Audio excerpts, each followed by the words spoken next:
அறம் தனை அகம் சேர்க்கும் உயர் வள்ளுவம். இந்த தொடர் வகுப்பு மூலம் கற்க கசடர அமைப்பின் முயற்சியில் கம்பவாரதி இலங்கை திரு ஜெயராஜ் அவர்களின் உரையை வழங்குவதில் பெரும் மகிழ்ச்சி அடைகிறோம். பாகம் 71. எல்லாம் வல்ல இறைவனுடைய திருவடிகளை என்னுடைய மனமொழிமைகளால் போற்றி பணிகின்றேன். நமக்கு அறம்பொருள் இன்பம் வீடு என்கின்ற பொருளார்த்தங்களை தெளிவு செய்து கொண்டிருக்கிற வள்ளுவக் கடவுளார் திருவடிகளை நெஞ்சிருத்தி போற்றுகின்றேன். வெப்பமிக்க வள்ளுவருடைய குறள்களுக்கு தன்னுடைய ஆழ்ந்த அறிவினால் உரை செய்து நமக்கு குறள் நூலினுள் பயணிக்கும்படியாக துணை புரிகின்ற பரிமேலழகர் திருவடிகளை நாம் எல்லோருமாக போற்றி மகிழ்கின்றோம். திருக்குறளிலே பற்றுக்கொண்டு உயர் வள்ளுவம் என்கின்ற இந்த அமைப்பை உருவாக்கி அறத்துப்பாலினுடைய நிறைவு வரை நம்மை எல்லாம் அழைத்து வந்திருக்கக்கூடிய குழுவினருக்கு என்னுடைய வாழ்த்தையும் வணக்கத்தையும் சமர்ப்பித்து மகிழ்கின்றேன். நாம் திருக்குறளினுடைய அறத்துப்பாலின் நிறைவு நோக்கி மிக வேகமாக நகர்ந்து கொண்டிருக்கிறோம். அறம்பொருள் இன்பம் என்று முப்பாலாக பிரித்து அதற்குள்ளே வீட்டையும் கூட காரண வகையால் கூறி பொருளார்த்தங்கள் முழுவதையும் வள்ளுவர் நமக்கு விளக்கம் செய்கிறார் என்கிறார்கள் பெரியவர்கள். அந்த அறம்பொருள் இன்பம் வீடு என்பதிலே வீடு சிந்தையும் ஒளியும் செல்லாத நிலைமை கொண்டது என்றபடியால் அதனை வார்த்தைகளுக்கு உட்படுத்தி வரையறை செய்து சொல்ல முடியாத காரணத்தினால் அதற்கு தனிப்பால் அமைக்காமல் அறம்பொருள் இன்பம் என்கின்ற மூன்றையும் முப்பாலாக மாற்றி வள்ளுவக் கடவுளார் தன்னுடைய குறள் நூலை 3 பெரும் பிரிவுகளாக பிரித்துக் கொள்கிறார். அதற்குள்ளே இயல் என்கின்ற சிறு பிரிவுகள், அதற்கும் உள்ளே அதிகாரங்கள் என்கின்ற சிறு பிரிவுகள், அதற்குள்ளே குறள் என்கின்ற சிறு பிரிவுகள் ஆக நம்முடைய அறிவுக்கு எவ்வளவு சுலபமாக அதை கொடுக்க வேண்டுமோ அத்தனை முயற்சி பண்ணி வள்ளுவர் தன்னுடைய நூல் அமைப்பை உருவாக்கி இருக்கிறார். அந்த வகையிலே அறத்துப்பாலுக்குள்ளே 4 இயல்கள் என்பதை நாம் படித்திருக்கிறோம். பாயிரவியல், இல்லறவியல், துறவரவியல், ஊழியல் என்று அந்த இயல்கள் 4ஆக பிரிகின்றன. பாயிரவியல் நூல் முழுமைக்குமான பொதுமை கொண்டது.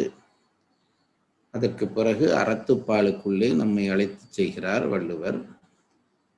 அறத்தை 2 கூறுகளாக பிரித்து கொள்கிறார். இல்லறம் துறவரம் என்று 2 கூறுகளாக பிரிக்கிறார். அதிலே இல்லறத்தை முன்வைத்தமைக்கான காரணம் அது துறவரத்தை நோக்கி நம்மை நகர்த்துகிற கருவியாக பயன்படுத்துகிறது என்பதேயாம். ஆகவே இல்லறத்தை முன்வைத்து இல்லறத்திலே அவர் செய்து காட்டுகிற அல்லது சொல்ல வருகிற விடயம் இயற்கையோடு ஒன்றி, துறவரம் என்பது ஏதோ இயற்கைக்கு முரணான ஒன்று அல்ல, இயற்கையோடு ஒன்றி இயற்கை தருகிற சாதாரண அனுமதியை பெற்று இல்லறத்துக்குள்ளே நுழைந்து அந்த இல்லற நுழைவிலே அறம் பேண பழகி அன்பு பேண பழகினால் அந்த அன்பு மெல்ல மெல்ல விருத்தியாகும். அந்த விருத்தியாகிற அன்பு நிறைவு அடைகிற காலத்திலே அருளாக மாறுகிறது என்கின்ற எல்லை வரைக்கும் கொண்டு வந்து இல்லறத்தை நிறைவு செய்கிறார். ஈகை, ஒப்புரவு, புகழ் என்கின்ற 3 அதிகாரங்களோடு இல்லறம் நிறைவு பெறுகிறது. தனது உடைமைகளை மக்களுடைமையாக்குகிற மனநிலையை கொண்டு வந்து காட்டி, அது அன்பினுடைய விருத்தியாலே காட்டி, வெறும் உபதேசமாக இல்லாமல் அதை மெல்ல மெல்ல மெல்ல விருத்தி செய்து அன்பை விருத்தி செய்யவே அது தானாக துறவரம் நோக்கி நம்மை நகர்த்தும் என்பதை இல்லறவியலுக்கூடாக உணர்த்தி துறவரவியலுக்குள்ளே நம்மை அழைத்து செல்கிறார். துறவரவியலுக்குள்ளே புலனடக்கம் முதலியவற்றை நாம் உண்டாக்கி கொள்ள வேண்டும் என்பதற்காக விரதங்களை அறிமுகம் செய்கிறார். விரதங்கள் பலவாக விரியும். அதிலே ஒரு துறவிக்கு தேவையான முக்கிய விரதங்களை மட்டும் முன்னுதாரணமாக எடுத்துக்காட்டி விரதம் என்று தலைப்பிட்டு சில அதிகாரங்களை அடுக்கி வைத்திருக்கிறார். அந்த அதிகாரங்களுக்கு முதலாக அருளுடைமை அதனுடைய அத்திவாரமாக இருக்கிறது. இல்லறத்தாருக்கு அன்பு எப்படி அதனுடைய அத்திவாரமாக இருக்க முடியுமோ அப்படி துறவரத்தாருக்கு அருள்தான் அவர்களுடைய முதல் நிலையாக இருக்க வேண்டும் என்பதை உணர்த்துவதற்காக அருளுடைமையிலே தொடங்கி விரதங்களிலே நம்மை நகர்த்தி விரதங்களை பேணுகிற முறைமை சொல்லி என்னென்ன விரதங்களை கடைபிடிக்க வேண்டும் என்பதையெல்லாம் நமக்கு உணர்த்துகிறார்.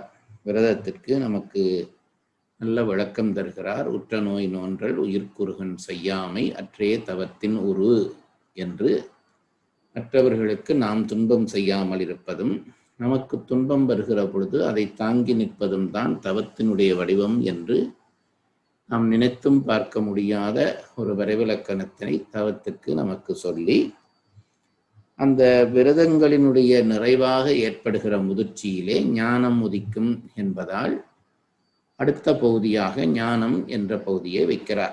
துறவரவியல் விரதம் ஞானம் என்று 2 கூறுகளாக பிரிக்கப்படுகிறது.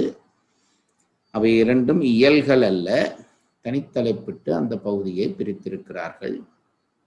அந்த பிரிவை யார் செய்தார் என்ற விவரம் எனக்கு தெரியவில்லை. நூலாசிரியர்கள் அது பற்றி அபிப்பிராயங்கள் சொல்லி இருப்பார்கள், அதை நீங்களே படித்து பார்க்கலாம். துறவரவியலிலே ஞானத்துக்குள்ளே நுழைகிற பொழுது 4 அதிகாரங்களை வைக்கிறார். அந்த 4 அதிகாரங்களிலே முதல் அதிகாரம் விரதங்களை கடைபிடித்து உண்டாகிற ஞானத்தினுடைய முதல் அடையாளமாக நிலையாமை உணரப்படுகிறது. பொருள் மீதும் நம்முடைய உடல் மீதும் நாம் வைத்திருக்கிற பற்றுக்கள் தான் நம்முடைய பற்றுக்களுக்குள்ளே மிக வலிமையான பற்றுக்கள் என்றபடியால் அவை இரண்டும் நிலையாதவை என்பதை நமக்கு உணர்த்துவதாக இந்த நிலையாமை என்கின்ற அதிகாரம் அமைகிறது. யாக்கை நிலையாமை பொருள் நிலையாமை என்று பிரித்து கொண்டு பெருமேலழகர் அந்த குறள்களுக்கு விளக்கம் செய்கிறார்.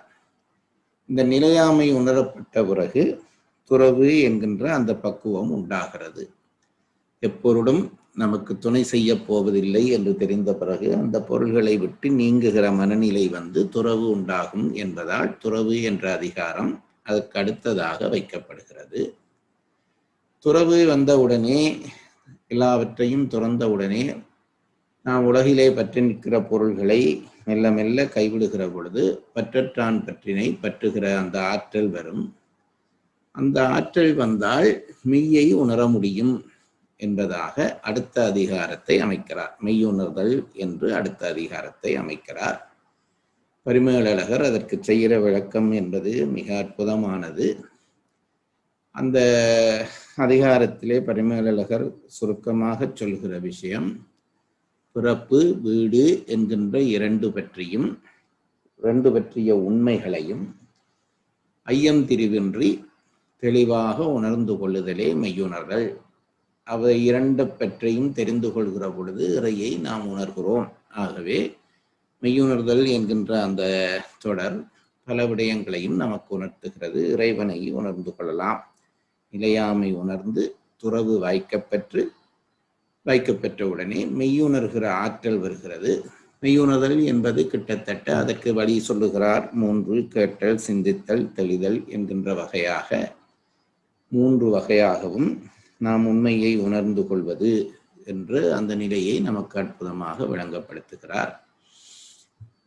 அந்த 3 வகையாகவும் நாம் இறைவனை உணர்ந்து கொள்கிற பொழுது இறை உணர்ச்சி உண்மை உணர்ச்சி நமக்கு உருவாகிறது. ஆகவே ஒரு துறவி தன்னுடைய துறவினுடைய பயனை கிட்டத்தட்ட அனுபவிக்கிற எல்லையை தொட்டு விடுகிறான் என்பது மெய்யுணர்தலிலே விளங்கப்படுத்தப்படுகிறது. அதிலே நான் முன்பும் சொன்னது போல அந்த அளவிலேயே துறவரவியலை நிறுத்தி இருப்பார்கள் மற்றவர்களாக இருந்தால்.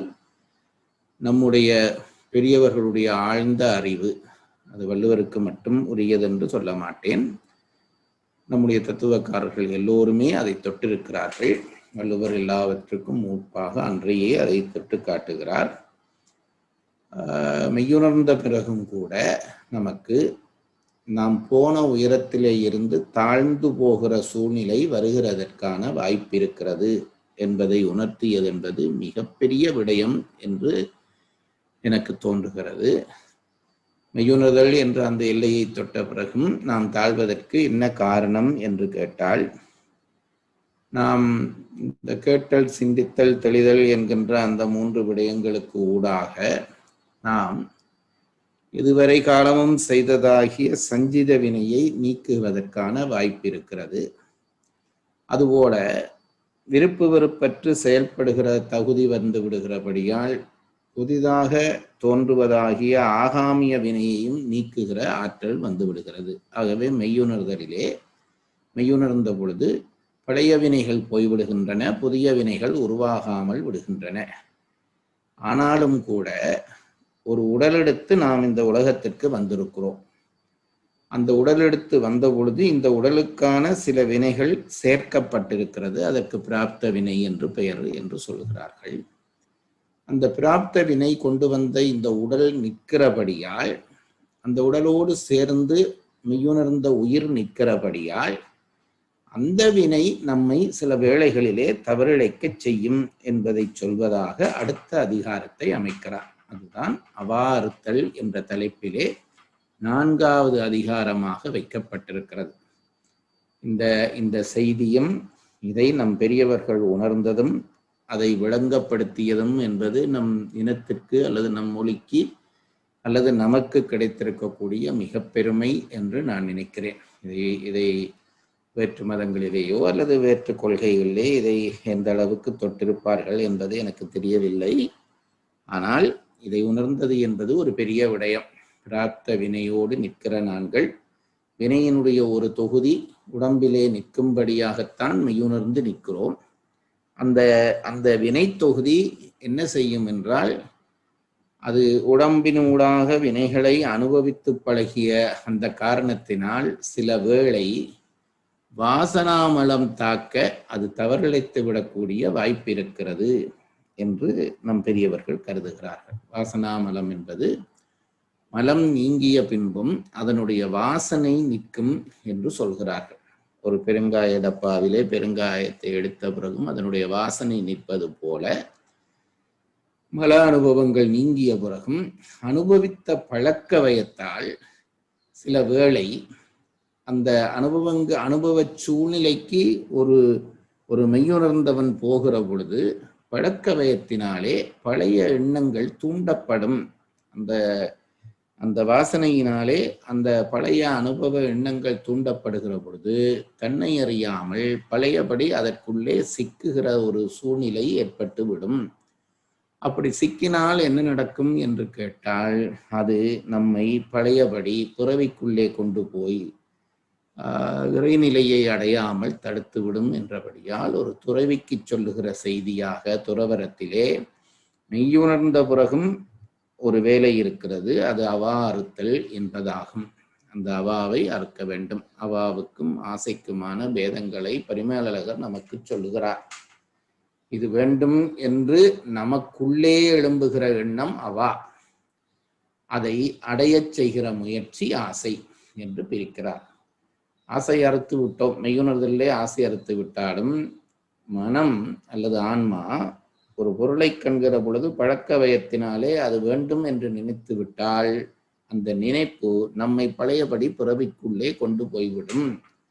அதனாலே அவா அறுத்த பிறகுதான் துறவு முழுமை பெறுகிறது என்பதை சொல்வதற்காக அவா அறுத்தல் என்ற அதிகாரத்தை துறவரவியலினுடைய கடைசி அதிகாரமாக வைக்கிறார். அந்த அதிகாரத்துக்குள்ளே நாம் நுழைந்திருக்கிறோம். அதனுடைய பாயிரத்தை போன முறை ஓரளவு பார்த்தோம் என்று நினைக்கிறேன். அந்த அதிகார பாயிரத்தை ஒரு தரம் படித்து நூலுக்குள்ளே நுழைவோம். அதிகாரம் எண் 37, அவா அறுத்தல், அதிகார பாயிரம். அஃதாவது முன்னும் பின்னும் வினை தொடர்பு அறுத்தார்க்கு நடுவு நின்ற உடம்பும் அது கொண்ட வினைப்பயன்களும் நின்றமையின் வேதனை பற்றி ஒரோ வழி துறக்கப்பட்ட புலன்கள் மேல் பழைய பயிற்சி வயத்தான் நினைவு செல்லும் அன்றே. அந்நினைவும் அவிச்சை என பிறவிக்கு வித்து ஆம் ஆகலின் அதனை இடைவிடாத மெய்ப்பொருள் உணர்வான் அறுத்தல். அதிகார முறைமையும் இதனானே விளங்கும். படிக்கிற பொழுது நான் நினைக்கிறது ஒன்று, வீட்டிலே பெண்கள் தாய்மாரோ மனைவிமாரோ சமைத்து தருகிற பொழுது அந்த சமையல் சாப்பாட்டினுடைய சத்து, அதை சாப்பிட்டு நாம் ஆரோக்கியப்படுவது என்பது ஒன்று. அந்த சமையலை அனுபவிப்பது என்பது இன்னொன்று. சில பேருக்கு அனுபவிக்க தெரியாது, சாப்பிட்டு சத்தை சேர்த்துக் கொள்வார்கள். சாப்பிட்டு சத்தை சேர்க்கிற பொழுதே அனுபவிக்கவும் பழக வேண்டும். இது இப்படி இருக்கிறது என்று அதை ருசித்து பகிர்ந்து பழகுவது என்பது ஒரு நல்ல பழக்கம் என்பது என்னுடைய அபிப்பிராயம். எனக்கு இந்த பரிமேலழகர் சமைத்து போடுகிற அந்த சமையலினுடைய அனுபவ பகிர்வு என்னாலே எத்தனை தரம் சொன்னாலும் அது என்னுடைய ஆசை அடங்குவதில்லை. எவ்வளவு அழகாக இந்த மெய்யுணர்தலுக்கு அபாரத்தலுக்கு ஒரு பாயிரம் எழுதுகிறார் பாருங்கள், முன்னும் பின்னும். இவ்வளவு சுருக்கமாக இந்த செய்தியை சொல்ல முடியுமா என்று நான் எனக்குள்ளே நினைத்து பார்ப்பேன். ஒரு பேச்சாளனாக நினைத்து பார்ப்பேன். ஒவ்வொரு தரம் நினைக்கிற பொழுதும் என் தோல்வியை நான் ஒத்துக்கொள்ள வேண்டி இருக்கிறது. அவர் சொல்லுகிற அழகு, அந்த சொற்களினுடைய அழகு, அந்த சொல்லினுடைய செறிவு, இவையெல்லாம் அனுபவித்து படிக்க வேண்டும். ஏதோ அந்த பாடத்தை கடந்து போகிறோம் என்று இல்லாமல் அதை அனுபவித்து படிக்க வேண்டும். இந்த பந்தியை திருப்பி ஒரு தரம் படியுங்கள். அது உங்களுடைய அனுபவத்துக்காக சொல்லுகிறேன், ஒரு தரம் படியுங்கள். அதாவது முன்னும் பின்னும் வினை தொடர்பு அறுத்தார்க்கு நடுவு நின்ற உடம்பும் அது கொண்ட வினைப்பயன்களும் நின்றமையின் வேதனை. ஆகாமியம் என்ற சொற்கள் பரிமேலழகருக்கு தெரியாத சொற்கள் அல்ல. அவர் எவ்வளவு படித்த அவருக்கு தெரியுது. இவ்வளவு சுருக்கமாக சொல்ல வேணும் என்று நினைக்கிறார். முன் சஞ்சிதம், பின் ஆகாமியம், அவற்றை அறுத்தார்க்கு நடுவு நின்ற உடம்பும் அது கொண்ட நடுவிலே நின்ற படிங்க. நடுவு நின்ற உடம்பும் அது கொண்ட வினைப்பயன்களும் நின்றமையின் வேதனை பற்றி ஒரோ வழி துறக்கப்பட்ட புலன்கள் மேல் பழைய பயிற்சி வயத்தான் நினைவு செல்லும் அன்றே. அந்நினைவும் அவிச்சை என பிறவிக்கு வித்து ஆம் ஆகலின் அதனை இடைவிடாத மெய்ப்பொருள் உணர்வான் அறுத்தல். அதுதான் முக்கியம். அதை இடைவிடாத மெய்ப்பொருள் உணர்வு, மெய்யுணர்வு வந்து விட்டது. போன அதிகாரத்திலே மெய்யுணர்வு வந்து விட்டது. ஆனால் ஒரு இந்த ஆற்று, உங்களுக்கு தெரியும், வயல்வெளியிலே நீர் பாய்ச்சுவார்கள். இந்த தோட்டங்களுக்கு வயல்களுக்கு நீர் பாய்ச்சுவார்கள். அதற்கென்று ஒரு வாய்க்கால் வெட்டுவார்கள். அந்த நீர் பாய்ச்சுகிற வாய்க்கால் அது எல்லா இடமும் சரியான முறையிலே அது வயல் செய்கிற விவசாயினுடைய வேலையை சுற்றி சுற்றி பார்த்து வருவான். எங்கேயாவது ஒரு இடத்திலே உடைத்து விட்டால் அந்த தண்ணீர் வீணாக போய்விடும்.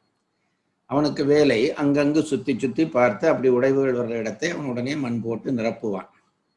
அதுபோலத்தான் மெய்யுணர்தல் வந்து இறை நோக்கிய பயணத்திலே இந்த அவா என்பது இடையிடையே அந்த அந்த அந்த அந்த நீர் பாய்ச்சுகிற வாய்க்காலை உடைத்து விடுகிற பொழுது அதை அடைக்க வேண்டும். அதுதான் இங்கே செய்தி. அப்பொழுதுதான் அந்த பயணம், அந்த நீரினுடைய பயணம் சரியான இடத்துக்கு போய் சேரும்.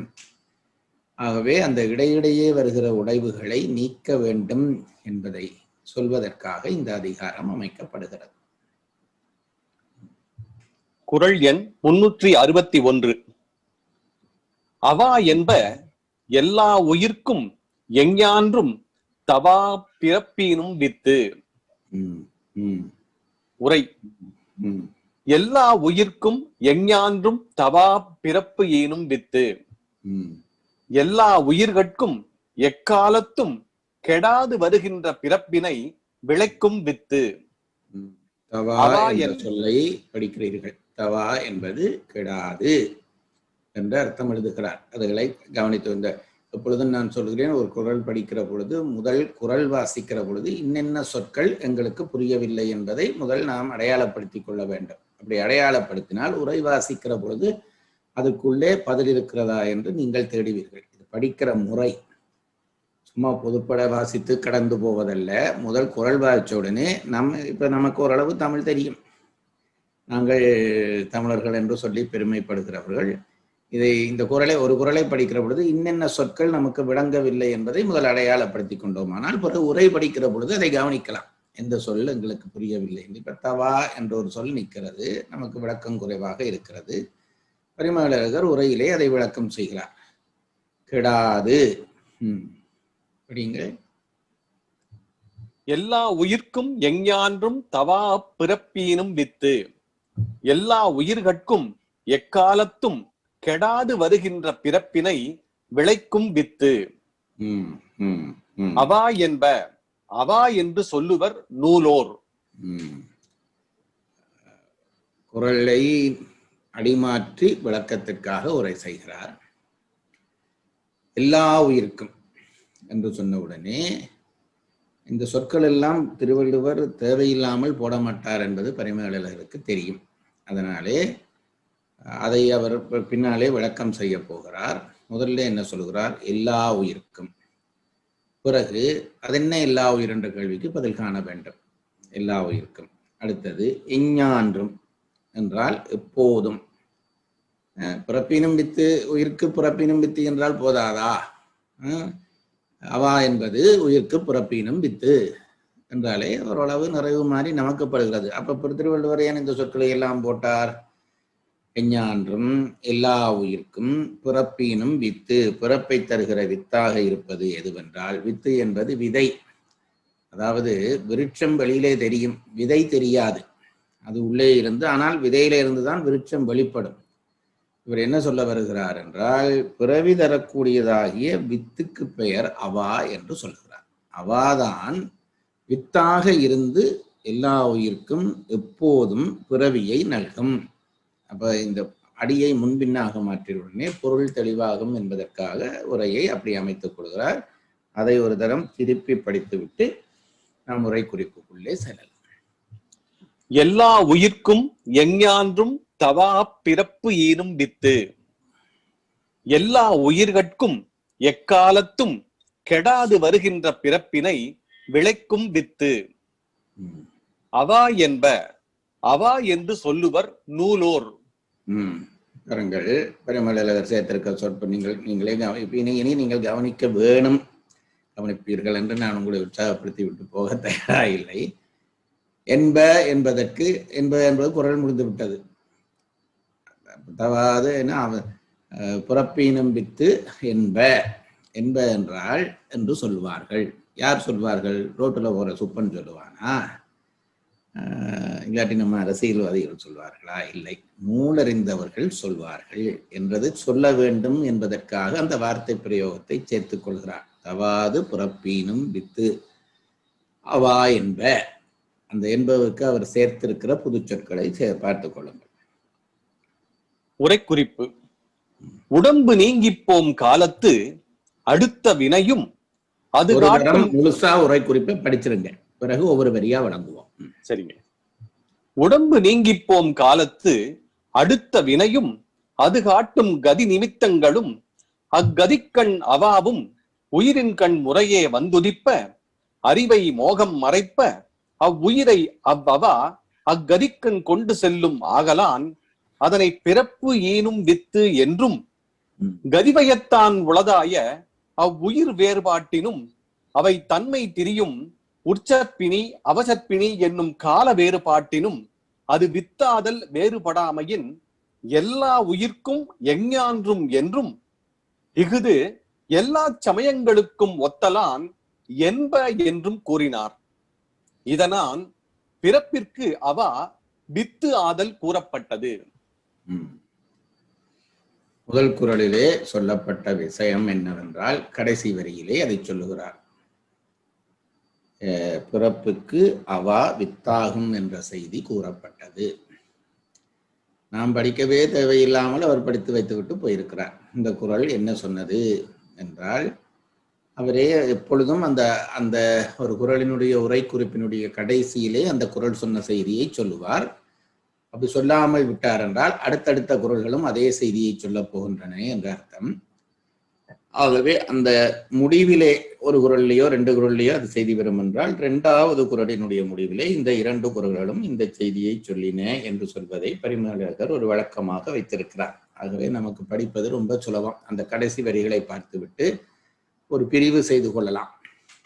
இங்கே முதல் குறளுக்கினுடைய கடைசி வரியிலே இந்த குறள் என்ன சொல்லுகிறது என்று சொல்லிவிட்டார் என்றபடியால் முதல் குறளில் ஒரு கருத்து பதியப்பட்டு விட்டது என்பது நமக்கு தெரிகிறது. என்னவென்றால் அது படியுங்கள் அந்த கடைசி வரியை. இதனால் பிறப்பிற்கு அவா வித்து ஆதல் கூறப்பட்டது. வித்தாதல் கூறப்பட்டது. இதுவரை நாம் செய்தது என்னவென்றால், இதுவரை படித்ததை சொல்லவில்லை, துறவரவியலிலே விரதங்கள் மேற்கொண்டு ஞானத்துக்குள்ளே நுழைந்து மெய்யுணர்தல் வருகிற பொழுது விருட்சத்தை வெட்டிவிட்டோம். ஆனால் வித்தை என்னும் நாம் நீக்கவில்லை. வித்து கிடந்தால் சந்தர்ப்பவசம் வருகிற பொழுது அந்த வித்து முளைத்து விடும். அதனாலேதான் அவாவை வித்து என்கிறார்கள். எங்கள் ஊர்களிலே ஒரு வழக்கம் இருக்கிறது. விவசாயம் செய்கிறவர்கள், நாங்கள் எங்கள் யாழ்ப்பாணத்திலே மழையை நம்பித்தான் விவசாயம், ஆறு இல்லை. அதனாலே அவர்கள் என்ன செய்வார்கள் என்றால், புரட்டாதி மாதம் அளவிலே புழுதி விதை விதைக்கிறது என்று ஒரு பிரயோகம் வைத்திருக்கிறார்கள். புழுதி விதை என்பது வயல், அது உங்க ஊர்ல இருக்கிறதோ எனக்கு என்னவோ தெரியவில்லை. கார்த்திகை ஐப்பசியிலே மழை வரும். அப்போ அதற்கு என்ன செய்வார்கள் என்றால், வயல் அப்பொழுது நிலம் இறுகி இருக்கும்.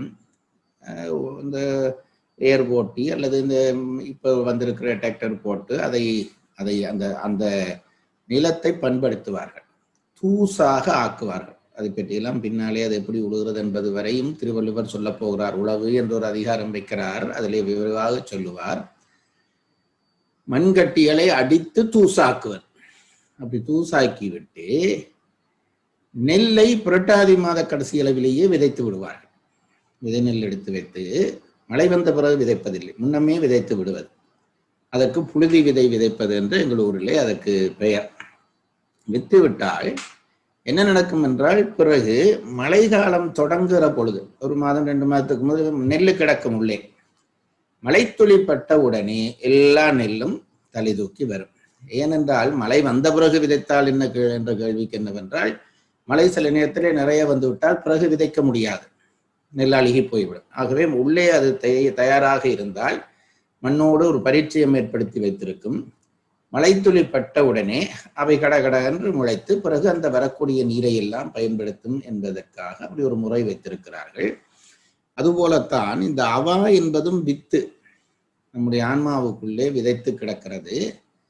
இந்த மழைத்துளி என்பது என்னவென்றால், அங்கங்கு ஏற்படுகிற பழக்க வயத்தால் ஏற்படுகிற அந்த ருசி, அது வந்தவுடனே சில வேளை அந்த வித்து முளைத்து விடும். விருட்சத்தை வெட்டி விட்டோம் மெய்யுணர்தல் வரையும், வித்து அறுப்பது பற்றி வித்தையும் தொலைத்தால்தான் உண்மையான துறவு வரும் என்பதற்காக இந்த இடத்தை கொண்டு வந்து நமக்கு விளங்கப்படுத்துகிறார். படிப்பீங்கள், அந்த படித்ததை திருப்பி படியுங்கள். கடைசி வரீங்களா? நீங்க கடைசி வரி எதுவோ அதை படிங்க. இதனால் பிறப்பிற்கு அவா வித்து ஆதல் கூறப்பட்டது. உரை குறிப்புக்குள்ள போகும். உடம்பு நீங்கிப்போம் காலத்து அடுத்த வினையும் அது காட்டும் கதி நிமித்தங்களும் அக்கதிக்கண் அவாவும் உயிரின் கண் முறையே வந்துதிப்ப அறிவை மோகம் மறைப்ப அவ்வுயிரை அவ்வவா அக்கதிக்கண் கொண்டு செல்லும் ஆகலான் அதனை பிறப்பு ஈனும் வித்து என்றும். அதாவது கதி என்பது இங்கே பிறவிகளை குறிக்கிற சொல். இந்த நமக்கு இருக்கக்கூடிய சிக்கலான சொற்களை சொல்கிறேன். கதி நிமித்தம் என்று 2 சொல்லுகிறார். கதி என்பது நாம் எடுக்கக்கூடிய பிறவிகள், நிமித்தம் என்பது அந்த பிறவிக்கான காரணம். இது 2ஐயும் அந்த வார்த்தையிலே நமக்கு நாம் விளங்கிக் கொள்ள வேண்டிய விஷயங்கள் என்றபடியால் அதை சொல்லுகிறேன். திருப்பி அதை வாசியுங்கள். அதை தெரிந்து கொண்டு இப்பொழுது வாசியுங்கள். உடம்பு நீங்கி போம் காலத்து, ஒவ்வொரு வரியாக வாசியுங்கள். உடம்பு நீங்கி போம் காலத்து அடுத்த வினையும். அடுத்த வினை என்றால் நாம் சேர்த்து கொண்டதான எண்ணத்தளவிலான வினைகள். நாங்கள் இதை பற்றி போன அதிகாரத்திலேயே படித்து விட்டோம். என்ன சொல்லுகிறார்கள் என்றால், உடம்பை விட்டு உயிர் கலறுகிற காலத்திலே, பிரிகிற காலத்திலே அல்லது கலறுகிற காலத்திலே ஏற்படக்கூடியதானியாகிய எண்ணம் ஏதாவது ஒன்றிலே மனம் பதிந்தால் அந்த எண்ணத்துக்குரிய பிறவி நமக்கு வந்து சேரும் என்பது நாம் முன்னமே படித்தோம். அதனாலேதான் பிரிகிற காலத்திலே இறையை நினைக்க வேண்டுமானால் பயிற்சி செய்து தயாராக இருக்க வேண்டும் என்பதை பற்றி எல்லாம் சொன்னேன். இங்கே அதைத்தான் அவர் சொல்லுகிறார். உடம்பு உயிர் நீங்கும் காலத்து படியுங்கள். உடம்பு நீங்கிப்போம் காலத்து அடுத்த வினையும். பாருங்கள், அந்த சொற்பிரயத்துல கூட இருக்கிற ரசனை இது. சும்மா உயிர் நீங்கும் காலத்துன்னு தானே நாங்கள் எழுதுவோம். நாங்கள் எழுதியிருந்தால் எது நீங்குவதென்றால் உயிர் நீங்கும் என்று எழுதுவோம். இவர்கள் உடம்பு நீங்கும் காலத்திலே என்கிறார். ஏனென்றால் உயிர் நிரந்தரமானது, அது உடம்பை பெற்றுக்கொண்டு வந்திருக்கிறது. ஆகவே அது எதை விட்டு நீங்கிறது என்றால் உடம்பு உயிரை நீங்கவில்லை, உயிர் தான் உடம்பை நீங்கி விட்டு போகிறது. அதை கூட நினைத்து அந்த உரை எழுதுகிறார். உடம்பு நீங்கும் காலத்து அடுத்த வினையும் அது காட்டும் கதி நிமித்தங்களும் உருவாக்கி கொண்டதாகிய வினையும். வினை என்பது இங்கே நினைவால் வருகிற வினை. அந்த நேரத்திலே ஒரு எண்ணம் வினை அது வந்து விட்டால் அது செயலாக மாறிவிடுகிறது. அந்த நினைப்பும் அப்படி ஒரு நினைவு வந்து விட்டால், ஏதாவது ஒரு பொருளிலே நினைவு வந்து விட்டால் அது ஒரு குறித்த பிறவியை நமக்கு காட்டும். இப்ப நான் அந்த நேரத்திலே சும்மா உதாரணத்துக்கு சொல்லிடுறேன், ஒரு பொருத்தமே இல்லாமல் சொல்லிடுறேன். ஒரு பூனையை நினைத்தேன் என்று வையுங்க. ஒரு பூனையை ரொம்ப ஆசையாக, இது சும்மா ஒரு உதாரணத்துக்கு சொல்கிற ஒன்று நினைத்தால் அதுவே எனக்கு பிறவியாக ஆக போகிறது. அந்த பிறவியாவதற்கான காரணம் என்று ஒன்று இருக்கும். அதைத்தான் சொல்லுகிறார். அடுத்த வினையும் அது காட்டும் கதி நிமித்தங்களும். அக்கதிக்கண் அவாவும். அந்த அந்த குறிப்பிட்ட பிறவி பற்றி நினைத்த உடனே நான் ஒரு எண்ணம் வந்து விட்டது, அந்த எண்ணத்தினாலே ஒரு ஆசை வந்து விட்டது, அந்த ஆசையினாலே ஒரு குறித்த பிறவியிலே எனக்கு விருப்பு வந்து விட்டது. விருப்பு என்பது அந்த பிறவியை அடைந்தால் என்ன அவா என்பதை அப்படித்தானே படித்தோம். இது கிடைத்தால் எனக்கு என்ன என்று நினைக்கிறது. அப்படி ஒரு ஆசை வந்து விட்டது. அந்த கதிக்கண் என்றால் அந்த பிறவிக்கண் ஆசையும் உயிரின் கண் முறையே வந்துதிப்ப படிப்படியாக இவை ஒவ்வொன்றும் வந்து சேரும் என்பார்கள். உயிர் உடம்பை விட்டு போகிறது. அந்த நேரத்திலே ஒரு அதன் மேல் கொண்ட அனுபவத்தினாலே வந்த ஆசையினாலே ஒரு வினையும், அந்த வினையினாலே வரக்கூடியதாகிய கதியும், அந்த கதிக்கான காரணமும் அந்த அந்த உயிரிலே படிப்படியாக வந்து உதிக்கும். இதெல்லாம் இந்த வினாடியிலே நடக்கிற வேலை. உயிர் விரிவது என்பது உடம்புக்குள்ளே இருந்து ஏதோ ஒரு குறித்த நேரத்திலே அந்த உயிர் போகிறது. அந்த போகிற நேரத்துக்குள்ளே இவையெல்லாம் படிப்படியாக கடகட என்று மனதிலே வந்துவிடும். அது உங்களுக்கே தெரியும். நாம் சாமி கும்பிட அல்லது தியானம் பண்ண என்று உட்கார்ந்தாலே மனம் படிப்படியாக ஒரு சின்ன விஷயத்தை தொட்டோன்னே அதுல இருந்து அங்க போய் விடுகிறது. பிறகு பிடித்து இழுத்து கொண்டு வர வேண்டியிருக்கு. நான் எப்படி போனேன்னு அந்த இடத்துக்கு என்று தெரியாமலே மனம் படிப்படியாக போய்விடும். அப்படி போய்விடும் என்கிறார். உயிர்கண் உதிப்ப அக்கதிக்கண் அவாவும் உயிரின் கண் முறையே வந்துதிப்ப அறிவை மோகம் மறைப்ப. அப்போ ஒரு கேள்வி வரும். அப்ப இது யாருக்கு சொல்லப்படுகிறது என்பது ரொம்ப முக்கியம். எனக்கும் உங்களுக்கும் அல்ல. நீத்தார் பெருமை. இப்ப துறவு படித்துக் கொண்டிருக்கிறோம். துறவிலையும் யாரை படித்துக் கொண்டிருக்கிறோம் என்றால் ஞானம் உதித்தவனை படித்துக் கொண்டிருக்கிறோம். ஞானம் உதித்தவனிலையும் யாரை படித்துக் கொண்டிருக்கிறோம் என்றால் நிலையாமை துறவு வந்து மெய்யுறந்தவனை படித்துக் கொண்டு இருக்கிறோம்.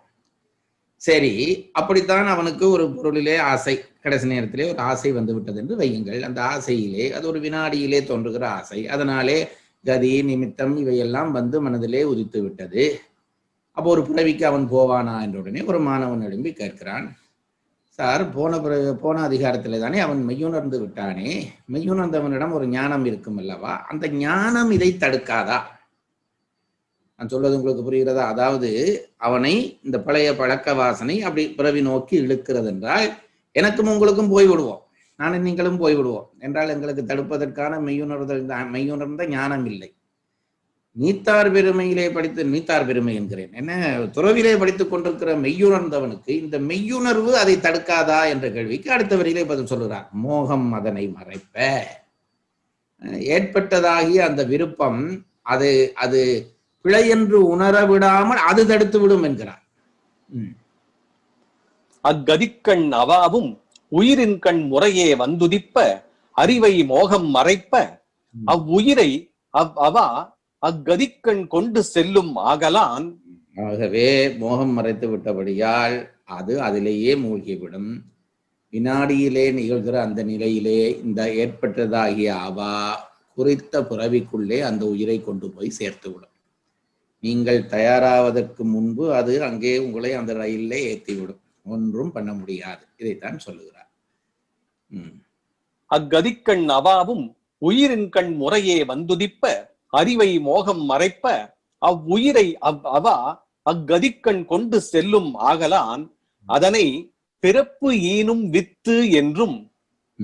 இவ்வளவுத்துக்கும் அந்த பிறப்பீனும் வித்து தவாது பிறப்பீனும் வித்து என்றாரே, அதற்கு தான் இவ்வளவு நேரம் சொன்ன விளக்கம்.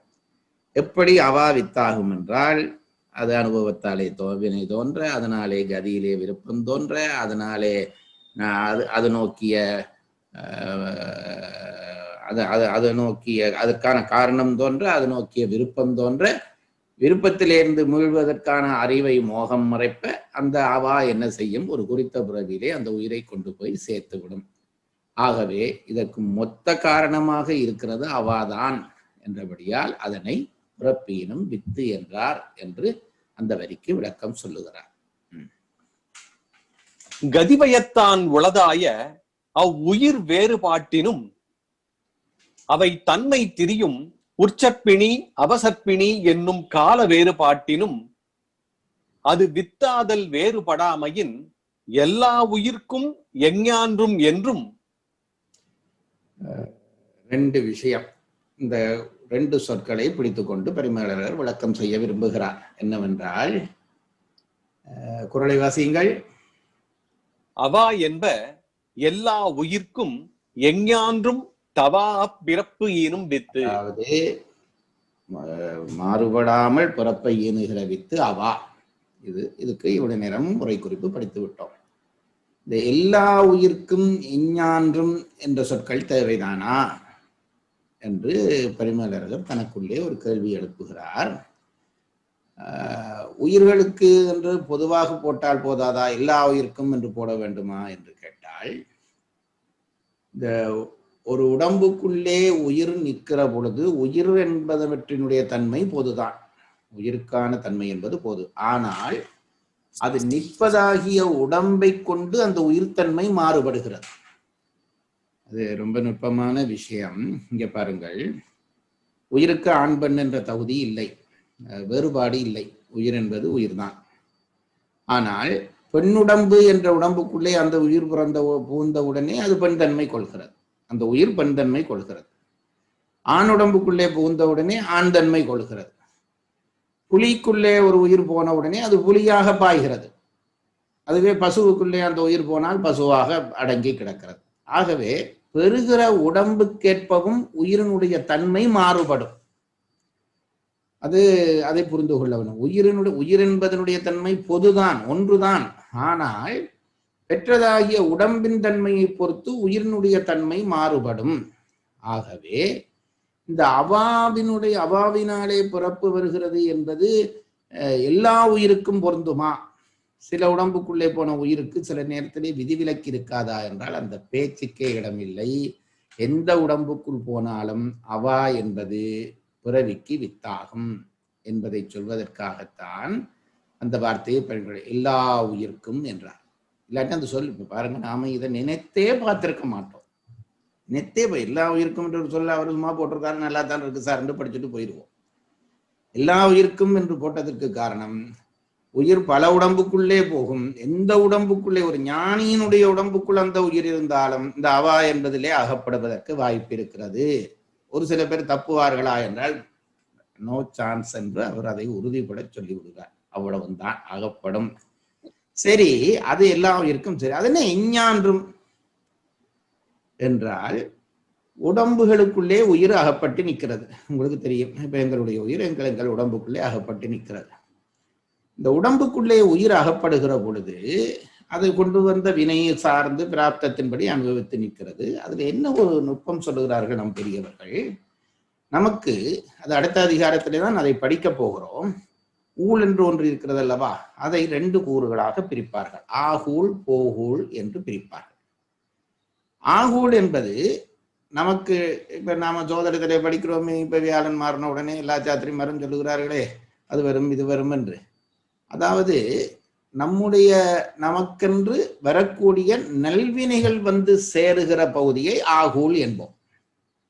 அதுபோல அது ரெண்டும் கலந்து கலந்து வரும். ஆனால் ஒரு குறிப்பிட்ட காலத்திலே நன்வினைகள் எல்லாம் வந்து சேரும். அதுபோலவே ஒரு நேரத்திலே தீவினைகள், நமக்கான தீவினைகள் எல்லாம் வந்து சேரும். நல்வினைகள் வந்து சேருகிற காலத்தை ஆகூல் காலம் என்றும், தீவினைகள் வந்து சேருகிற காலத்தை போகூல் காலம் என்றும் சொல்லுகிறது, ஒரு விளக்கம் வைத்திருக்கிறார்கள். அது எப்படி என்று கேட்டால், அதற்கு உதாரணம் சொல்லுகிற போது பெரியவர்கள் சொல்லி இருக்கிறார்கள், ஒரு சந்திரனுடைய வளர்புரை போலவும் தேய்வுரை போலவும். வளர்புறையிலே கடகட கடகட என்று ஒளி பெருகி கொண்டு போகும். ரொம்ப மகிழ்ச்சி அடைந்து இதுதான் நம்ம வாழ்க்கை என்று நினைத்து கொண்டிருக்க ஒரு குறிப்பிட்ட எல்லையிலே கடகட என்று இருள் வரும். ஆகவே அதுதான் திருவள்ளுவர் சொன்னார், துன்பம் வருங்கால் நகுக என்று. என்ன அது ஒரு குரல் இருக்கிறது, என்ன இடுக்கண் வருங்கால் நகுக. ஏன் நகுக என்று கேட்டால், துன்பம் வந்திருக்கிறது என்றால் இருள் வந்திருக்கிறது என்று அர்த்தம். இருள் வந்தால் உனக்கு நிச்சயமாக தெரிய வேண்டும், இருளுக்கு அடுத்தது ஒளிதான், அது எந்த சந்தேகமும் இல்லை. இவ்வளவு தூரம் நம்மை தெம்புபடுத்துறாங்க. அதாவது வாழ்க்கையிலே துன்பத்தை கண்டு பல பேர் தற்கொலை செய்து கொள்கிறார்கள்.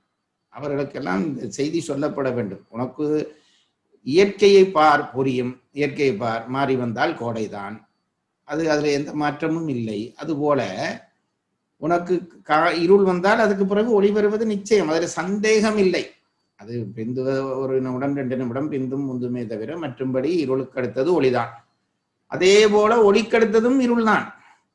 ஆகவே சமநிலை கொள்ளுங்கள் என்பதுதான் செய்தி, நம்முடைய பெரியவர்கள் சொன்ன செய்தி. இருள் வந்து விட்டவுடனே விழுந்து படுத்து சோர்ந்து போகாதே, கொஞ்சம் பல்லை கடித்து கொண்டு, ஊசி போடுகிற பொழுது தாங்குகிறோம் அல்லவா, ஊசி போடுற பொழுது அது சந்தோஷமாவா தாங்குகிறோம், கொஞ்சம் பல்லை கடித்து கொண்டு குத்தினால், குத்தி எடுத்தோடனே அது இவ்வளவு தானா என்றது போல இருக்கும். அதுபோலத்தான் துன்பம் நம்மை தாக்குகிற பொழுதும் கொஞ்சம் பல்ல கடிக்க பழக வேண்டும். ஏன் பல்ல கடிக்க மாட்டா, குத்தி கொண்டே இருப்பானடா, பல்ல கடித்து பிரயோஜனம் இல்லை, குத்தி எடுத்துருவான், அது நமக்கு தெரிய வேணும். அதுபோல துன்பம் தாக்குகிற பொழுதும் நம்மை அது கொஞ்ச நேரம் தாக்கிட்டு பிறகு போறது மட்டுமல்ல, நல்லதை தந்து விட்டு தான் போகும். அதை மறந்து போகக்கூடாது. இருள் போகும், இருள் போய்விட்டு சும்மா போயிடுமான்றா இல்லை, ஒளி வந்த வழி ஒளியை உள்ளே இழுத்து விட்டு தான் போகும். ஆகவே துன்பம் வருகிற பொழுது நாம் நடுநிலையாக அதை கொஞ்சம் கடக்க பழக வேண்டும், தாங்க பழக வேண்டும். தாங்கிவிட்டால் பிறகு இன்பம் வந்துவிடும். இந்த 2ஐ பற்றியும் பின்னாலே வரப்போற அதிகாரத்திலே தெளிவாக சொல்ல போகிறார்கள். அப்ப இவர் இந்த எஞ்ஞான்றும் என்ற சொல்லுக்கு சொன்ன, உயிர் எந்த உயிருக்குள்ளே போனாலும் அவா வித்தாகும் என்பது ஒன்று. அப்போ ஒருவேளை உயிர் நமக்கு பிரிகிற பொழுது, நம்ம உடம்பை விட்டு உயிர் வருகிற பொழுது ஆகூல் காலமாக இருந்தால், ரெண்டும் மாறி மாறிதானே வரும். என்னுடைய ஆகூல் காலத்திலே உயிர் பிரிந்தால் ஒருவேளை இந்த அவா என்னை தாக்காமல் விட்டு விடுமோ என்றால் அதுக்கும் வாய்ப்பில்லை. நீ ஆகூல் காலத்திலே செத்தால் என்ன, போகூல் காலத்திலே செத்தால் என்ன, சாகிற பொழுது அவா வந்தால் பிறவி நிச்சயம். இதை சொல்ல வேண்டும் என்பதற்காகத்தான் எஞ்ஞான்றும் என்ற சொல்லை சேர்க்கிறாராம் திருவள்ளுவர் என்று பரிமேலழகர் சொல்லுகிறார். இன்னும் 100 பிறவி எடுத்து படித்திருந்தாலும் இந்த இடம் பரிமேலழகர் சொல்லாமல் எனக்கு புரிய வாய்ப்பில்லை என்று எனக்கு தெரிகிறது. நீங்கள் உங்களிலே எப்படியோ அது நீங்கள் உணர வேண்டியது. அந்த இடத்தை திருப்பி படியுங்கள். கதிவயத்தான் உளதாய அவ்வுயிர் வேறுபாட்டினும் அவை தன்மை திரியும் உற்சற்பிணி அவசற்பிணி என்னும். உற்சவற்பிணி அவசற்பிணி என்பது என்னவென்று கேட்டால் இந்த ஆகூல் போகூல். உற்சற்பிணி அவசற்பிணி. உற்சற்பிணி என்றால் ஆகூல் காலம், அவசற்பிணி என்றால் போகூல் காலம். கதிவயத்தான் உளதாய அவ்வுயிர் வேறுபாட்டினும் அவை தன்மை திரியும் உற்சற்பிணி அவசற்பிணி என்னும் கால வேறுபாட்டினும் அது வித்தாதல் வேறுபடாமையின் எல்லா உயிர்க்கும் அவா வித்தாதல். அது வித்தாதல் வேறுபடாமையின் அது ஒரு மாற்றமும் இல்லை. எந்த பிறவியிலே போனாலும் அவா தாக்கம், எந்த விதிக்காலத்தில் நீ போனாலும் அவா தாக்கம் என்ற 2ஐயும் சொல்வதற்காக என்கிறார். அது வித்தாதல் வேறுபடாமையின் எல்லா உயிர்க்கும் எஞ்ஞான்றும் என்றும் இஃது எல்லா சமயங்கட்கும் ஒத்தலான் என்ப என்றும் கூறினார். பாருங்கள், என்று யார் சொல்வார்கள்? சைவர்கள் சொல்வார்கள் அல்லது வைஷ்ணவர்கள் சொல்வார்கள். இப்படி ஏதாவது சொல்ல இல்லை, சும்மா புதுப்பட சொல்ல முடியுமா? இன்னார் சொல்வார்கள் என்று சொல்ல முடியுமா? ஆர் சொன்னார்கள் என்று கேட்ட அறிவுள்ளவன் எல்லாரும் சொல்லுகிறான். அதனாலே தனித்தனியே இன்னார் இன்னார் என்று சொல்ல தேவையில்லை. பொதுப்பட சொன்னால் உயர்ந்தவர்கள் எல்லாருக்கும் இது ஒத்த முடிவு என்பதை காட்டுவதற்காக என்ப என்று பன்மையிலே பொதுப்பட சொல்லிவிட்டு போய்விடுகிறார். சில நேரத்திலே திருவள்ளுவர் பரிமேலழகர் திருவள்ளுவரை இனங்காட்டுவார். பெண்குணத்தான் என்று வருகிற பொழுது இவ்வாறு சைவ ஆகமங்களில் கூறப்பட்டது என்பார். அதுபோல தத்துவம் 25 சொல்லுகிற பொழுது என்பது சாங்கிய நூலார் முடிவு என்பார். அப்போ அது குறிப்பிட்ட ஆக்களுக்கு இது. இந்த விஷயம் அவாத்தான் பிறவிக்க விஷயம் என்பது அவருக்கு இவருக்கு என்பதில்லை, எல்லாருக்கும் பொது என்றபடியால் என்ப என்றும் கூறினார் என்கிறார். இதனால் பிறப்பிற்கு அவா வித்தாதல் கூறப்பட்டது. இதோட இந்த முடியுதுங்க. ஆகவே முதல் குறளிலே என்ன சொல்லினார் என்றால், அவா ஏன் அறுக்க வேண்டும் என்றால், அறுக்காமல் வைத்திருக்கலாம், வைத்திருந்தால் பிறவியும் அறாது. ஆகவே பிறவிக்கு வித்து அவா, அதை புரிந்து கொள்ள வேண்டும். அந்த நேரத்திலே எழும்பக்கூடிய வினை, மனவினை ஆசையை உண்டாக்கும். அது பிறவி, ஒரு குறித்த பிறவி மேலே நமக்கு ஈடுபாட்டை உண்டாக்கும். அதற்கான காரணம் உருவாகும். இவையெல்லாம் தடுத்து வெளியிலே வந்து விடலாம் என்றால் மோகம் அறிவை மறைக்கும். ஆகவே பிறவிக்கு அவா வித்தாகும் என்றார். இது எல்லாருக்கும் வித்தாகுமா? ஒரு சில பேர் ஞானத்தோடு கூடிய பிறவி எடுத்தால் அதில் இருந்து தப்பலாமா என்றால் இல்லை, எல்லா உயிர்க்கும் இது பொது என்றார். நற்காலம் கூடாத காலம் என்று ஒவ்வொரு உயிருக்கும் இருக்கிறதே, நற்காலத்தில் இருந்தால் இதில் இருந்து தப்பலாமா என்றால் அதிலும் தப்ப முடியாது, எஞ்ஞான்றும் என்று சொன்னார். என்று சொல்லி இந்த அவா என்பது, இதை யார் சொல்வது என்ற கேள்விக்கு பதில் சொல்லுகிறார். இது எல்லா பெரியவர்களுக்கும் முடிவு என்றபடியால் என்ப என்று சொன்னார். ஒவ்வொரு சொல்ல அடுத்து இந்த வைரக்கற்களை சோதிக்கிறவர்களை பார்த்தால் பொதுப்பட சோதியான் ஒவ்வொரு கல்லா எடுத்து இப்படி பார்ப்பான், கண்ணாடியில வச்சு பார்த்து இது நல்ல கல். அதுபோலதான் வள்ளுவருடைய ஒவ்வொரு வைரச் சொற்களையும் பரிமேலழகர் இப்படி சோதிச்சு நமக்கு சொல்லுகிறார். இது பெஸ்ட் என்று சொல்லுகிறார். அப்படி சொல்லி ஒவ்வொரு சொல்லுக்கும் விளக்கம் சொல்லி இந்த குறளினுடைய நிறைவாக இந்த குறள் என்ன சொன்னதென்றால், அவா என்பது பிறவிக்கு வித்தாகும். எல்லாம் கடந்து வந்து விட்டோம் என்று நினைத்து விடாதே. வாசனை கூட, அதாவது ஒரு பொருளிலே இருந்து நீங்கி விட்டாலும் அந்த நீங்கினதுக்கு பிறகாக நிற்கிறதான வாசனை கூட உன்னை பழையபடி பிறவிக்கு கொண்டு வந்துவிடும். இதுதான் முதல் குறளிலே சொல்லப்பட்ட செய்தி. மறுவாசிப்பு 361. அவா என்ப எல்லா உயிர்க்கும் எஞ்ஞான்றும் தவா பிறப்பு ஏனும் வித்து. உரை: எல்லா உயிர்க்கும் எஞ்ஞான்றும் தவா பிறப்பீனும் வித்து. எல்லா உயிர்கட்கும் எக்காலத்தும் கெடாது வருகின்ற பிறப்பினை விளைக்கும் வித்து. அவா என்ப. அவா என்று சொல்லுவர் நூலோர். உரைக்குறிப்பு: உடம்பு நீங்கிப்போம் காலத்து அடுத்த வினையும் அது காட்டும் கதி நிமித்தங்களும் அக்கதிக்கண் அவாவும் உயிரின் கண் முறையே வந்துதிப்ப அறிவை மோகம் மறைப்ப அவ்வுயிரை அவ்வா அக்கதிக்கண் கொண்டு செல்லும் ஆதலான் அதனை பிறப்பு ஈனும் வித்து என்றும், கதிவயத்தான் உளதாய அவ்வுயிர் வேறுபாட்டினும் அவை தன்மை திரியும் உற்சற்பிணி அவசற்பிணி என்னும் கால வேறுபாட்டினும் அது வித்தாதல் வேறுபடாமையின் எல்லா உயிர்க்கும் எஞ்ஞான்றும் என்றும், இஃது எல்லா சமயங்கட்கும் ஒத்தலான் என்ப என்றும் கூறினார். இதனால் பிறப்பிற்கு அவா வித்தாதல் கூறப்பட்டது. குறள் எண் அடுத்த குறள் போலாமுங்க. இன்னொரு குறள் படிப்போம். குறள் எண் 362. வேண்டுங்கால் வேண்டும் பிறவாமை மற்று அது வேண்டாமை வேண்ட வரும். ம். உரை. ம். வேண்டுங்கால் பிறவாமை வேண்டும். ம். பிறப்பு துன்பமாதல் அறிந்தவன் ஒன்றை வேண்டின் பிறவாமையை வேண்டும். ம். அது வேண்டாமை வேண்ட வரும். அப்பிறவாமை தான் ஒரு பொருளையும் அவாவாமையை வேண்ட அவனுக்கு தானே உண்டாம். ம். திருவள்ளுவர் தமிழையும் அனுபவிக்கிறார் என்பதற்கு சான்று, பொருளை மட்டுமல்லாமல் மொழியையும் அனுபவிக்கிறார் என்பதற்கு சான்றான குரலிலே இந்த குரல் வந்து ஒரு விளையாட்டு பண்ணுகிறார். ஏதாவது ஒன்றை வேண்ட போகிறாயா?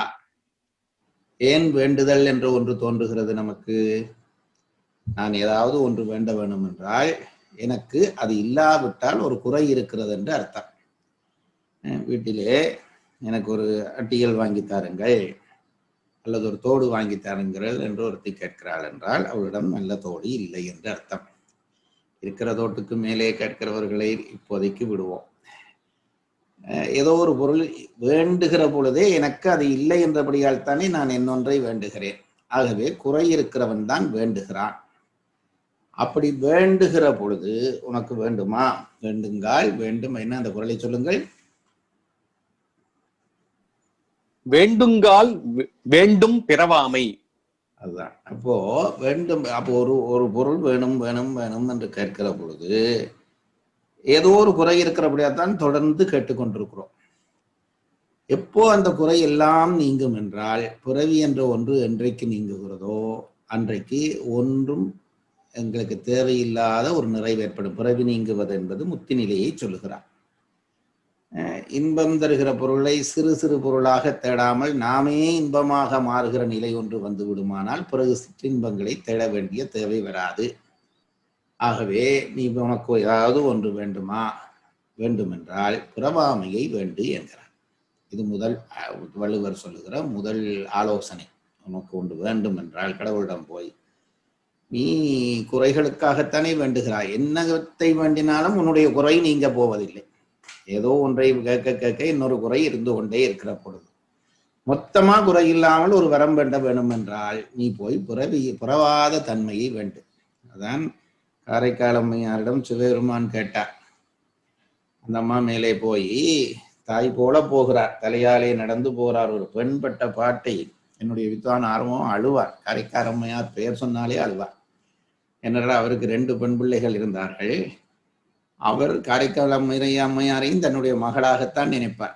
எனக்கு அந்த அப்படி ஆசிரியரிடம் படிக்க கிடைத்தது என்பது எனக்கு ஒரு பேரு. வெறும் அறிவாக அவர்கள் தமிழை சொல்லவில்லை, அவர்கள் உணர்வாகத்தான் தமிழை பார்த்தார்கள். காரைக்கால் அம்மையார் என்ற உடனே அழுவார்.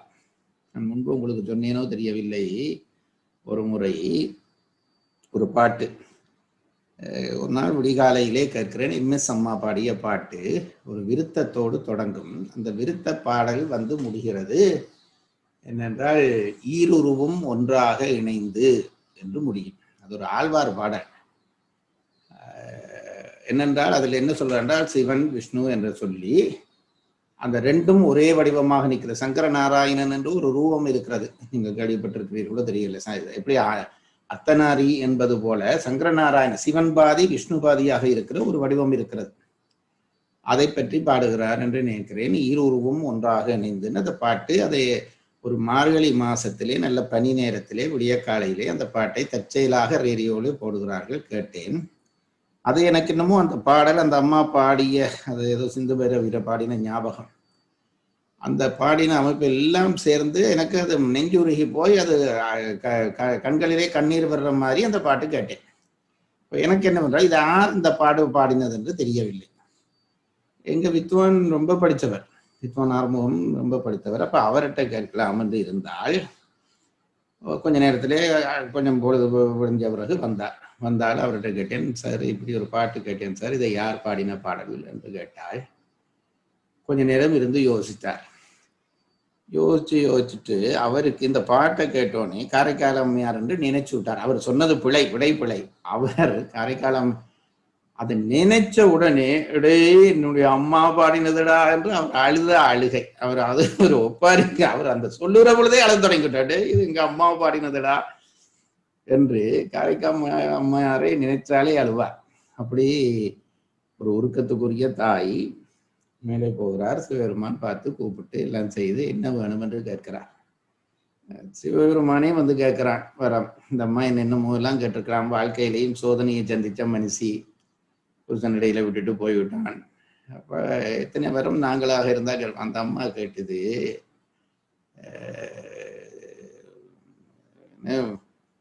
உறவாமை வேண்டும் என்றார். இரவாத இன்ப அன்பு வேண்டி பின் வேண்டுகிறார்.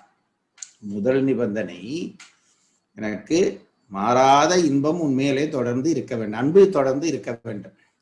இரவாத இன்ப அன்பு வேண்டி அதுக்கு பிறகு சொன்னார் புறவாமை வேண்டும். அதுல கூட இந்த தாய் மனதை பாருங்கள், ஒரு டிமாண்ட் இல்லை. நான் கண்டா சிவருமான் கேட்டா நீங்க கட்டாயம் தரணும்னு.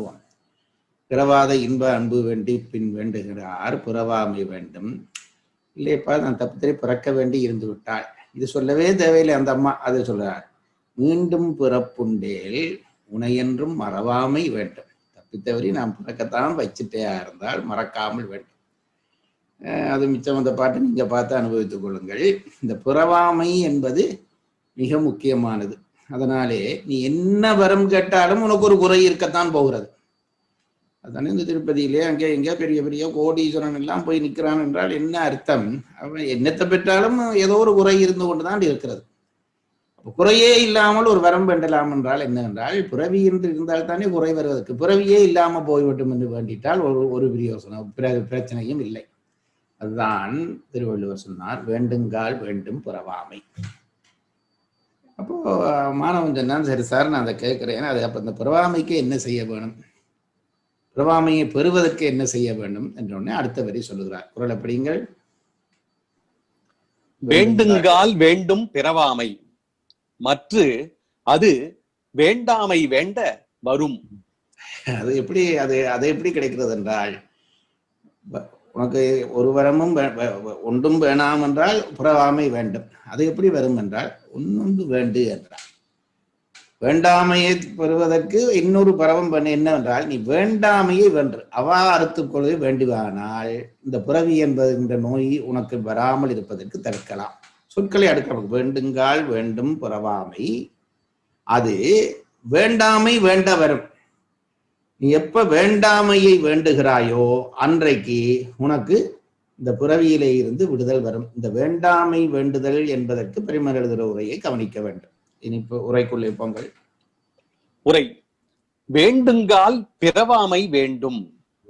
பிறப்பு துன்பம் ஆதல் அறிந்தவன் ஒன்றை வேண்டின் பிறவாமையை வேண்டும். அது வேண்டாமை. பிறப்பு துன்பம் என்னதான் வரம் கிடைத்தாலும் பிறவி துன்பம்தான். உலகத்திலே என்ன வசதி பெற்றவன், நாங்கள் இப்ப ஒருவர் இன்னொருவரை பார்த்து பார்த்து நாங்கள் அவர் வசதியா இருக்கிறார் சந்தோஷமாக இருக்கிறார் என்று நினைக்கிறோமே தவிர எவனும் சந்தோஷமாக இல்லை. எவ்வளவு நிறைவு பெற்றவனுக்கும் இன்னொன்று கிடைக்காதா என்ற ஏக்கம் இருந்து கொண்டே இருக்கிறது. ஆகவே அதான் சொல்லுகிறார், பிறவி துன்பம் என்று தெரிந்த எந்த பிறவியில என்ன வரம் கிடைத்தாலும் துன்பம் என்று தெரிந்தால் அதை நீக்குவதுதான் கட்டித்தனம் என்கிறார். படியுங்கள். வேண்டுங்கால் பிறவாமை வேண்டும். பிறப்பு துன்பம் ஆதல் அறிந்தவன் ஒன்றை வேண்டின் பிறவாமையை வேண்டும். அது வேண்டாமை வேண்ட வரும். எது? பிறவாமை.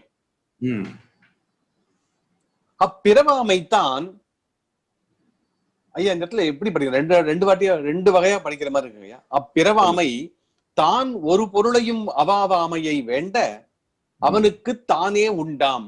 அதுதான் சரி, அதுதான் சரி. இன்னொரு வகையா படிச்சா அப்பிறவாமை தான் ஒரு பொருளையும் அவாவாமையை வேண்ட அவனுக்கு தானே உண்டாம். ரெண்டும் சரியா இருக்க மாதிரி இருக்கு. அதுவும் சரி, ரெண்டும் பொருந்ததான் இருக்குது. அது வேண்டாமை வேண்ட வரும். அப்பிறவாமை தான் ஒரு பொருளையும் அவாவாமையை வேண்ட அவனுக்கு தானே உண்டாம். ஒன்னும் கஷ்டப்பட வேண்டாம். அது பிறவாமை வேணுமா, ஒன்றையும் வேண்டாததை வேண்டி விட்டாயானால் அது உனக்கு கேட்கவே வேண்டாம். எப்ப அவா அறுத்து விடுகிறாயோ, அதான் இங்க வேண்டாமை வேண்ட என்பது.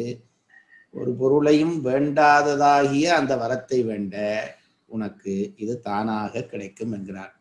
அதுதான் இந்த செய்தியை குறிப்பிலே தெளிவு சொல்லுவார். இன்னொருக்கா வேணுமென்றால் நீங்கள் உரையை வாய்ச்சி விட்டு உரை குறிப்புக்கு போங்க. வேண்டுங்கால் பிறவாமை வேண்டும். பிறப்பு துன்பம் ஆதல் அறிந்தவன் ஒன்றை வேண்டின் பிறவாமையை வேண்டும். அது வேண்டாமை வேண்ட வரும். அப்பிறவாமை தான் ஒரு பொருளையும் அவாவாமையை வேண்ட அவனுக்கு தானே உண்டாம். உரை குறிப்பு. அனாதியாக தான் பிறப்பு பிணி மூப்பு இறப்புகளால் துன்பமுற்று வருகின்றமையை உணர்ந்தவனுக்கு ஆசை இன்பத்தின் கண்ணே ஆகலின் பிறவாமையை வேண்டும் என்றும் ஈண்டை இவ்வளவத்தையும் விளங்குங்க.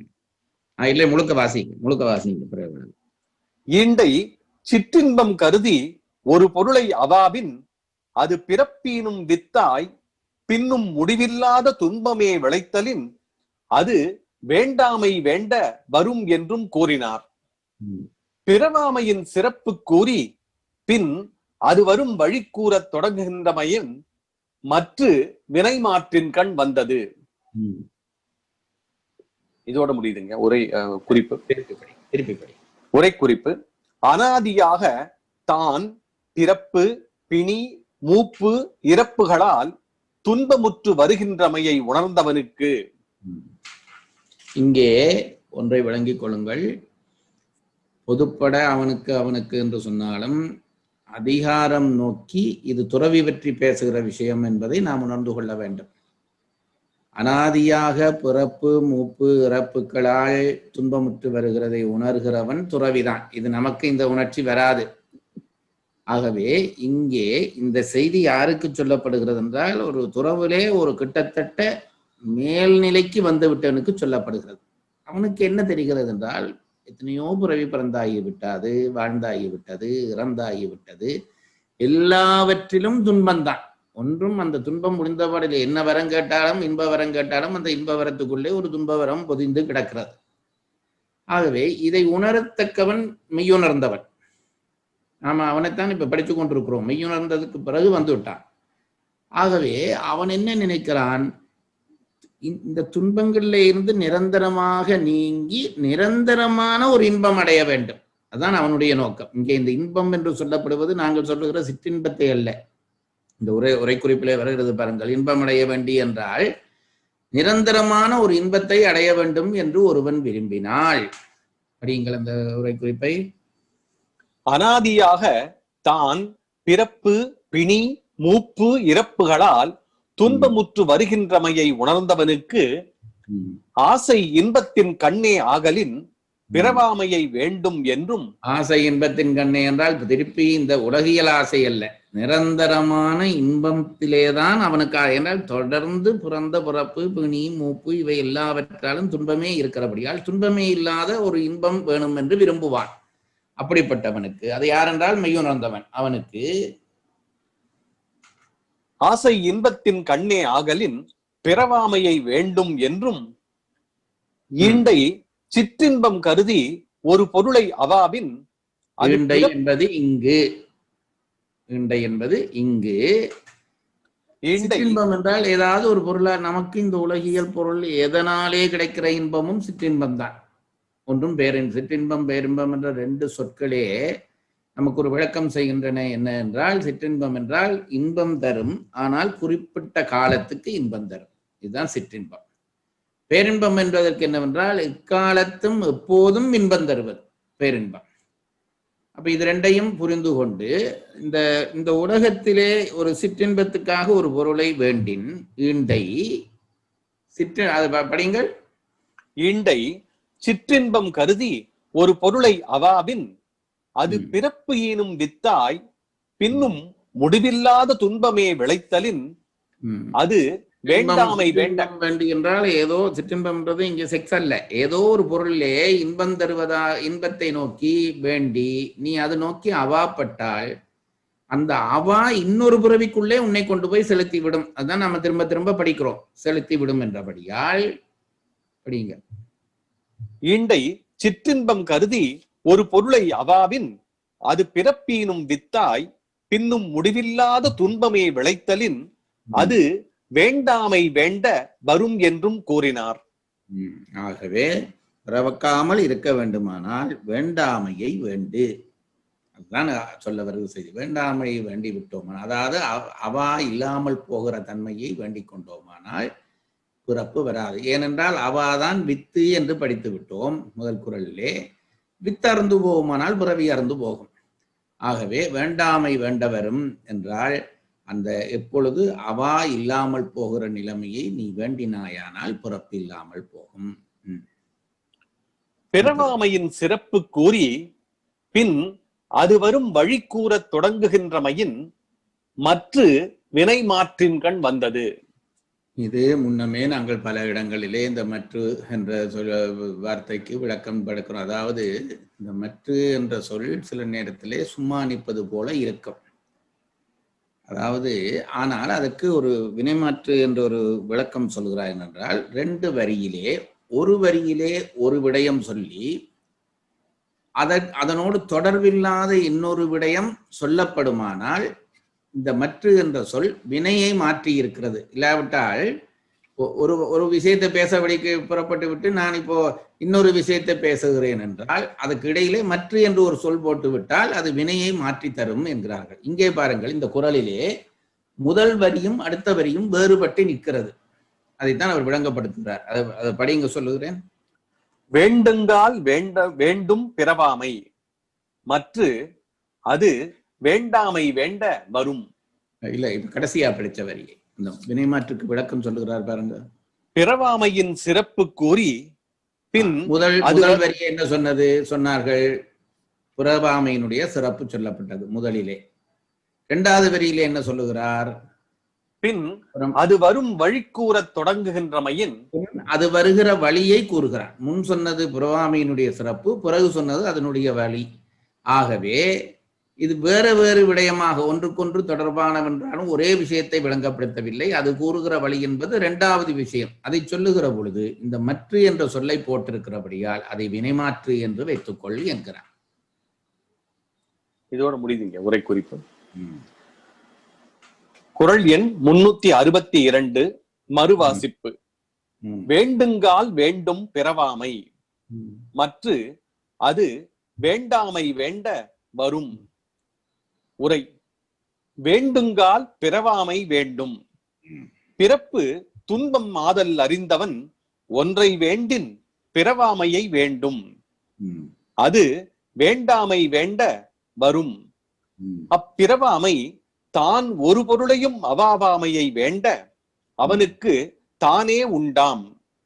வேண்டாமை என்பதற்கு வேண்டாமை வேண்ட வரும் என்பதிலே வேண்டாமைக்கு என்ன உரை எழுதுகிறார் பாருங்கள். ஒரு பொருளையும் அவாவாமை வேண்ட. உரை குறிப்பு. அனாதியாகத்தான் பிறப்பு பிணி மூப்பு இறப்புகளால் துன்பமுற்று வருகின்றமையை உணர்ந்தவனுக்கு ஆசை இன்பத்தின் கண்ணே ஆகலின் பிறவாமையை வேண்டும் என்றும் ஈண்டை சிற்றின்பம் கருதி ஒரு பொருளை அவாவின் அது பிறப்பீனும் வித்தாய் பின்னும் முடிவில்லாத துன்பமே விளைத்தலின் அது வேண்டாமை வேண்ட வரும் என்றும் கூறினார். பிறவாமையின் சிறப்பு கூறி பின் அது வரும் வழி கூறத் தொடங்குகின்றமையின் மற்ற வினைமாற்றின் கண் வந்தது. பிறவாமையின் சிறப்பு சொல்லிக்கொண்டே போகவில்லை. அதை சொல்லிவிட்டு அடுத்தது அது வருவதற்கான வழி சொல்லுகிறபடியால் நான் சொல்றது இந்த வினைமாற்று என்பது இந்த வாகனம் ஓடுகிற பொழுது கியர் மாத்துறது போல இன்னொரு ஸ்பீடுக்கு அதை கொண்டு போவது. அதோட முடியுதுங்க அந்த குறள். அதோட முடியுதுங்க. அதை அடுத்த வகுப்பிலே நாளைக்கு படிப்போம். நன்றி. குறள் சொல்லும் நெறியை வாழ்வியலோடு இணைத்து நம்மையும் நம்மோடு சேர்ந்த சமூகத்தையும் உயர்த்துவோம். தொடர் வகுப்பின் பயன் அனைவருக்கும் சேரும் இந்த நோக்கத்தில் பங்கு கொண்டதற்கு நன்றி. இந்த தொடர் வகுப்பின் மற்றும் பகுதிகளை கேட்டு மகிழ www.karka.in KARKA.in இணையதளத்திலிருந்து பதிவிறக்கம் செய்து கொள்ளலாம்.